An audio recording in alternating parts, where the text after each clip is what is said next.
Head kuulajad, rektor, president, minister, kolleegid. Elame ajal, mis Eesti teaduse ja ettevõtluse arengus on määrava tähtsusega. Meil ei ole enam küsimus sellest, kas liikuda teaduspõhise ühiskonna suunas. See on meie ainus realistlik, jätkusuutlik ning tulevikku vaatav tee edasi. Me oleme universitas. Tartu Ülikool kui interdistsiplinaarne teadus- ja õppeasutus on koht, kus teadmised ja uudishimu kohtuvad. Ja just seal teadmiste piirpindadel sünnib innovatsioon. See on meie tugevus ja see on meie vastutus.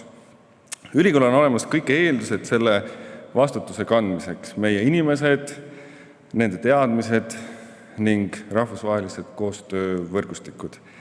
Eesti majandus ja ühiskond peab põhinema teadmistel, mitte odaval tööjõul ja loodusvaradel.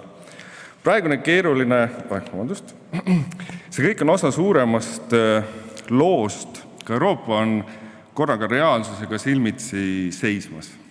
Just seda kirjeldab Mario Draghi oma 2004. aasta raportis Euroopa konkurentsivõime kohta. Tema sõnum on selge. Euroopa paistab teadus- ja ideedega maailmatasemel silma. Kuid meil ei õnnestu neid piisava kiirusega muuta majanduseduks, töökohtadeks ja kestlikuks kasvuks. Draghi kirjeldab Euroopat, kus innovatsioon sünnib, kuid ei skaleeru, kus teadust tehakse, kuid tulemused jäävad laboriseinte vahele ja kus ettevõtted on maailma tasemel, kuid turud liiga killustunud, et saavutada globaalset tuntavat mõju. Praegune keeruline aeg on teadlastele tänuväärne, sest teadus tegeleb probleemidega. Õigeusus sõnaraamatus näiteks on sõna probleem tõlgendatud kui uurimisülesanne lahendust nõudvat keerukale küsimusele. Järgnevalt mõned faktid, mida teadlased saaks käsitleda just selliste probleemide, mida lahendada. Eestis on lisandväärtus töötaja kohta umbes 20% madalam kui Euroopa Liidus keskmiselt, mis näitab kitsaskohti tootlikkuses ning kapitali ja teadus-arendustegevuse panustamises. Samas riigi ambitsioon aastaks 2035 on 120% Euroopa keskmisest. 2004. aastal oli Eesti idusektori jaoks halvim pärast aastat 2008, kui toimus majanduskriis. Startup Estonia andmetel registreeriti eelmisel aastal kõigest 2 teadusmahukat ettevõtet ning investeeringute maht kaanes 70%. Riigi ambitsioon aastaks samas jällegi 500 teadusmahukat ettevõtet tänase 165 asemel. Ja juba mitmendat aastat järjest hoiab Eesti globaalse innovatsiooni indeksi edetabelis kõrget 16. kohta. Sellest hoolimata on Eesti ettevõtte investeeringud teadus- ja arendustegevuses vaid umbes 1,8% SKP-st, aga Euroopa Liidu keskmine on üle 2,3%. See viitab, et meil on innovatsiooni ja teadusmahuka ettevõtluse arendamise potentsiaal suuresti veel kasutamata. Täna aastal 2025 näeme enda ümber esimesi muutusi. Innovatsiooni infrastruktuur on küpsem nii ülikoolides kui ka teistes huvirühmades. Oleme jõudnud väga olulisse punkti. Teadmussiire on muutumas juhuslikust süsteemseks. Euroopa Komisjon on hiljuti toonud välja, et Euroopa tulevane konkurentsivõime sõltub sellest, kui hästi suudame siduda teaduse, innovatsiooni, tööstuse ühtseks väärtusahelaks.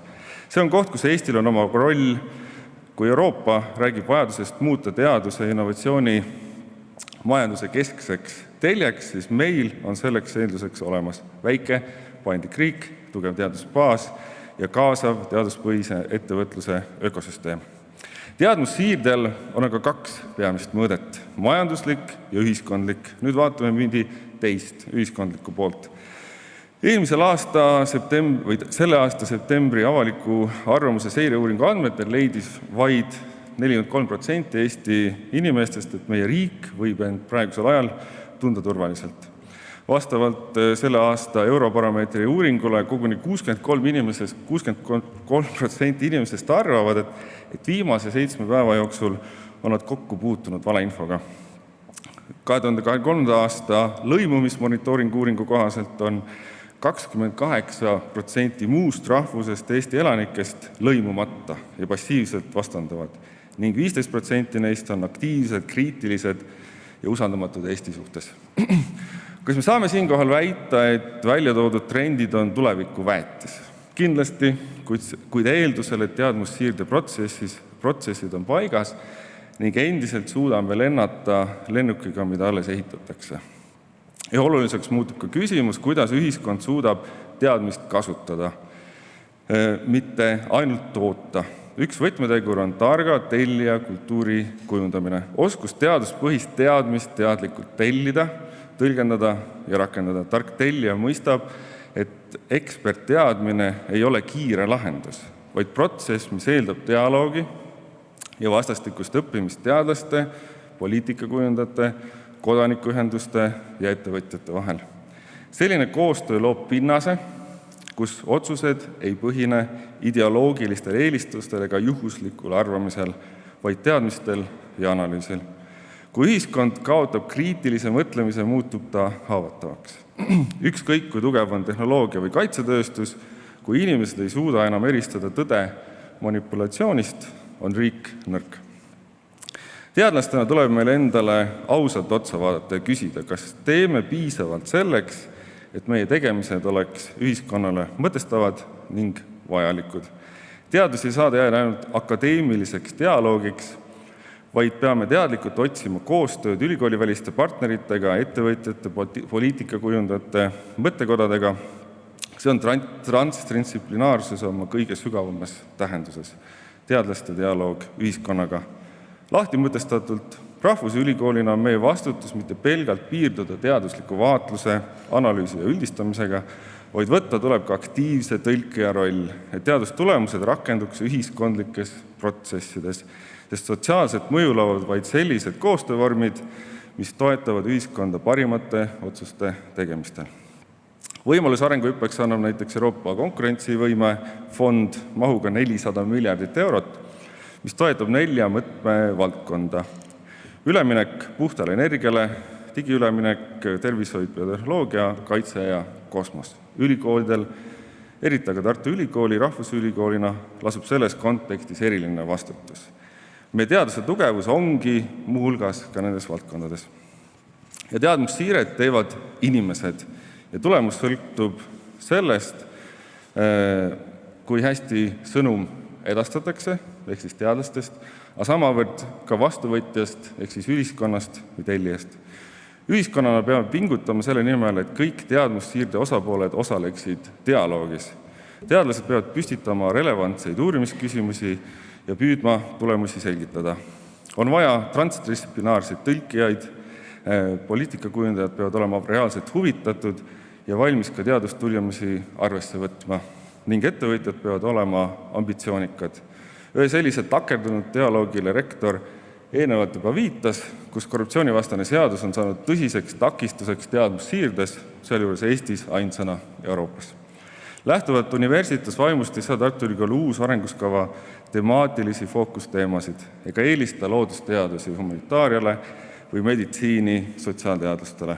Selle asemel keskendume teadmussiirde muutmisele juhuslikust süsteemseks. Esiteks, majanduse ja ettevõtluse suunas nihutame rõhuasetuse ettevõtlikelt teadlastelt kommertsialiseeritavate suure ühiskondlike mõjuga ideede väärtustamisele ja teadustulemuste tõhusamale rakendamisele. Teiseks, ühiskonna suunas võtame aktiivse professionaalse tõlkija rolli, kujundades asjakohase rakendusuuringute platvormi, mille abil inter- ja transdistsiplinaarne lähenemine tagab keerukate ning mitmetahuliste ühiskondlike väljakutsete käsitluse. Siit meie visiooni ambitsioon. Aastaks 2035 on 80% Eesti teadusmahukatest ettevõtetest positiivselt mõjutatud Tartu Ülikooli tegemistest ning lisandväärtus töötaja kohta Eestis saavutab 120% taseme. Meie eesmärk rahvusülikooliga on kujundada Eesti ühiskeskkond, kus teadus, ettevõtlus ja poliitikakujundus saavad kokku, et sünniks targem majandus, rahulolevam, tasakaalukam ja kriisikindlam ühiskond. Kokkuvõtvalt, edukas teadmussiire eeldab pühendunud teadlast, tarka tellijat, transdistsiplinaarsed tõlkijad ning tulevikku vaatavat rakendajat. Sageli ootame, et keegi teine tooks muutuse. Barack Obama on öelnud, meie oleme see muutus, mida me oleme oodanud.